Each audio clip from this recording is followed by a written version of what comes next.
Hi എല്ലാവർക്കും പുതിയ വീഡിയോയിലോട്ട് സ്വാഗതം. അപ്പോൾ ഇന്ന് നമ്മൾ ഇടിയപ്പം ഉണ്ടാക്കാൻ പോവാണ്. സാധാരണ അരിപ്പൊടി കൊണ്ടല്ല, റാഗിയുടെ പൊടി കൊണ്ടാണ് ഉണ്ടാക്കാൻ പോകുന്നത്. കുറച്ച് ഹെൽത്തി ആയിട്ട് ഇരുന്നോട്ടെ എന്ന് വിചാരിച്ചു ഇന്നത്തെ ഒരു റെസിപ്പി. അപ്പോൾ അതിന് വേണ്ടിയിട്ട് 1 കപ്പ് റാഗിയുടെ പൊടി എടുക്കുക, അതിലോട്ട് ആവശ്യത്തിന് ഉപ്പ് ചേർക്കുക.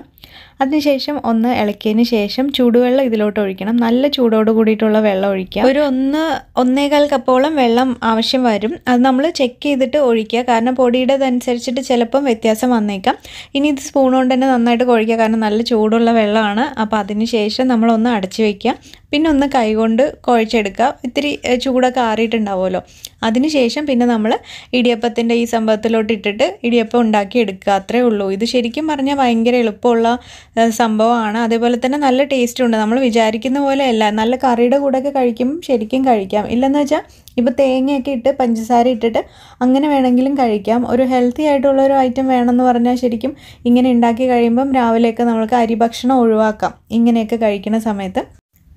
പിന്നെ ഞാനിപ്പോൾ ആവി വെച്ചിരിക്കുന്നത് ഒരു 10 മിനിറ്റോളം, 7 മുതൽ 10 മിനിറ്റ് വരെയാണ് വേവാനുള്ള സമയം വരിക. അപ്പം അതുപോലെ തന്നെ നമ്മളിനി ബാക്കിയുള്ളത് ഉണ്ടാക്കിയെടുക്കുകയാണ്. അപ്പം അത്രേ ഉള്ളൂ. നമ്മുടെ ശരിക്കും പറഞ്ഞാൽ ഇടിയപ്പത്തിൻ്റെ ഈ ഒരു റെസിപ്പി എന്ന് പറയുന്നത് നമുക്ക് എളുപ്പത്തിൽ ഉണ്ടാക്കിയെടുക്കാൻ പറ്റുന്ന ഒരു സംഭവമാണ്.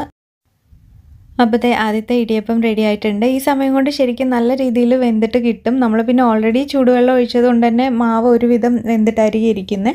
പിന്നെ അത് അപ്പം തന്നെ നമ്മൾക്ക് ആ ഒരു പാത്രത്തിൽ നിന്ന് അടർത്തി മാറ്റി എടുക്കാൻ പറ്റും. അങ്ങനെ ഒട്ടിപ്പിടിക്കുകയോ അങ്ങനെ ഒന്നും ചെയ്യില്ല. അപ്പം അത്രയേ ഉള്ളൂ. എന്തായാലും നമ്മൾ ഇടിയപ്പമൊക്കെ റെഡിയായി. ഇനി ഇതിൻ്റെ കൂടെ കടലക്കറിയാണ് ഇപ്പം ഞാൻ ഉണ്ടാക്കിയിരിക്കുന്നത്. അത് ഒഴിച്ചിട്ട് കഴിക്കാം. ഇല്ലെന്ന് വെച്ചാൽ നമ്മൾക്ക് ഇഷ്ടമുള്ള എന്ത് കറി വേണമെങ്കിലും, ഉരുളക്കിഴങ്ങിൻ്റെ കറിയോ അത് വേണമെങ്കിൽ ഉണ്ടാക്കാം. പഞ്ചസാര ഇട്ട് കഴിക്കുന്നവർക്ക് അങ്ങനെയും കഴിക്കാം. രണ്ടും എങ്ങനെയായാലും നല്ല ടേസ്റ്റി ആയിട്ട് തന്നെ ഇരിക്കും. നല്ല ഹെൽത്തി ആയിട്ടുള്ളൊരു വിഭവമാണ്. അപ്പോൾ എല്ലാവരും ഒന്ന് ട്രൈ ചെയ്ത് നോക്കുക. ട്രൈ ചെയ്തതിന് ശേഷം അഭിപ്രായങ്ങളൊക്കെ കമൻറ്റ് ചെയ്യാൻ മറക്കരുത്. പിന്നെ ഈ വീഡിയോ ഇഷ്ടപ്പെട്ട് കഴിഞ്ഞാൽ ലൈക്ക് ചെയ്യാനും അതുപോലെ ഷെയർ ചെയ്യാനും കൂടെ മറക്കരുത്. നമുക്കിനി അടുത്തൊരു വീഡിയോയിൽ കാണാം. എല്ലാവർക്കും ഒരുപാട് താങ്ക്സ്. ബൈ.